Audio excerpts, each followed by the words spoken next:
Okay, here's some tips. I went and researched this. I went to the Mayo Clinic website. It's a reliable source of health information. So I went and found these tips on battling winter sadness and depression. So make your environment sunnier or brighter. Open your curtains. I know they make specialized lamps that are supposed to sort of like mimic the sun. I don't know tons about that, but I do know that adding more light to your environment can be really helpful, especially in this period of time when the days are really short and your access to light is limited. Spend time outdoors. So again, you're getting out into the sunlight. It can be exercise as well, but it's really good to get 20 minutes of sunlight a day, especially during the winter. That can be a relatively reasonable goal. I always thought it was probably more than that. So if you can get outside for 20-ish minutes, that could make a real difference in your mood especially during the winter. You get that vitamin D from the sun. Exercise regularly. Okay, this is another one. You produce endorphins, you feel good. It can help you get through the winter season a little more kind of gracefully and perhaps in better spirits. Practice relaxation techniques. Okay, so like yoga, meditation. We have a meditation body scan that we have a video of. So if you need something that's sort of format for that, you can always look at that as a potential way to relax and sort of focus on your body and how you're feeling. Try to normalize your sleep patterns. Normalizing your sleep patterns can be really difficult, but if you can get regular sleep and have a normal kind of or a set, going to bed and waking up time, that is really ideal. That can help you really be charged to deal with the darker season.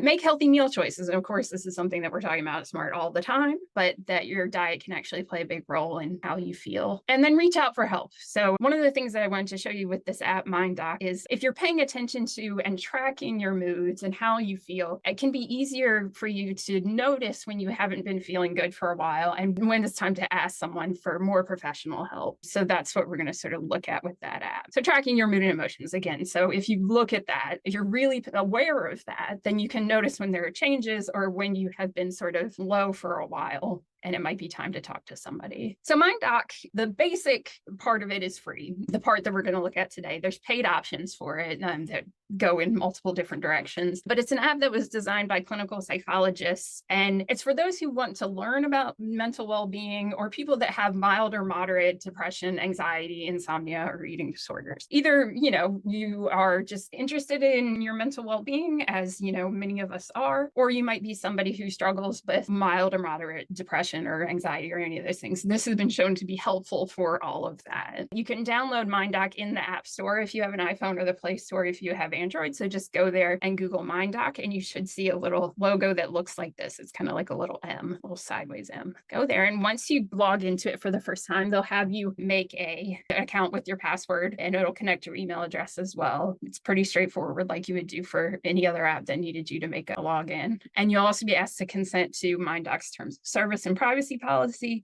They use, I think, general information just for reviewing the app, but they're not sharing your data with anyone. Okay, so this is what MindDoc does. I started using this and I think it's really interesting. And it is one of those things that makes you sort of pause over the course of your day and ask yourself how you're feeling.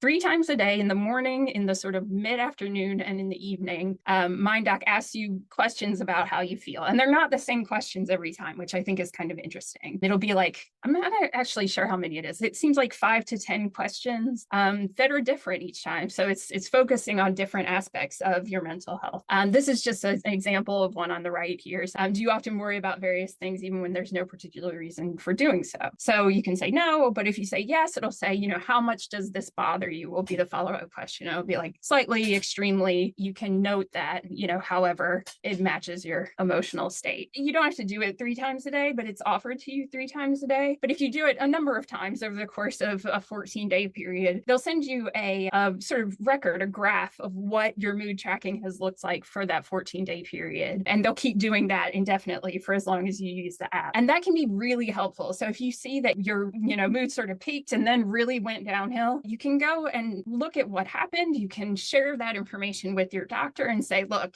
out of this past 14 days, 13 days, I've been feeling really bad. I think it's really helpful to have that benchmark to say, this is what my mood has looked like over time. This can be a really helpful tool for doing that. I've been using it. I like it a lot. And it makes you stop and reflect on that. And it will actually give you suggestions for different things. So if you're reporting a good amount of anxiety, it might give you suggestions about that. It will actually give you advice too about when when it might be time to talk to a professional. And so at the end of each of these rounds of questions, they also ask you sort of, each time they ask you this, like, how do you feel at the moment? So you get to, sort of identify by the faces, you're very bad, very, very good, moderate. And then you can specify, what sort of specific emotion you're feeling at that moment, which I think is really important, because learning to identify these things can be one of the first steps that you take towards working on your mental health. We're not often asked, very specifically how we feel. So like sort of identify what that is. So I think this as a practice is a good way to get started thinking about your mental health and what state you're in right now. One thing I wanted to caution you about is that an app can't take the place of medical health professionals. So if you are in crisis, if you are having suicidal thoughts, if you are just really overwhelmed, I encourage you, even if the app is not telling you to do so, to reach out for outside help. You can always talk to SMART staff, but the thing that's actually available to you at all hours of the day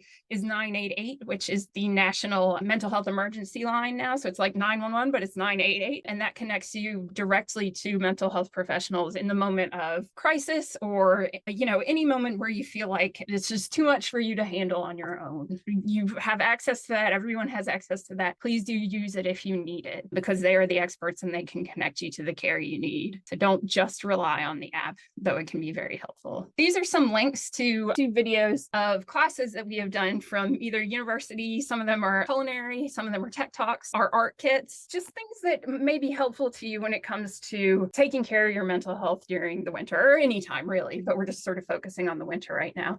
So we have, our university class about mental health and depression, the low cost therapy NYC class. So lots of different things here for you. But remember, if you follow our YouTube channel, all of these are on there. So if you need to go back and look at something that might be helpful to you when thinking about your mental health right now, there's a variety of things that we have for you to look at. 988 is a very good resource. So write that down somewhere if you don't have it. They say, emergency. I would say anything that feels like it's overwhelming and that, it would be helpful if you could talk to somebody in that moment. Because I know that it is very hard right now to find mental health professionals. There is a lack of them overall. And I think that is a real problem. But there are resources like this that are accessible, 24 hours a day, so that you can get the help you need in the moment.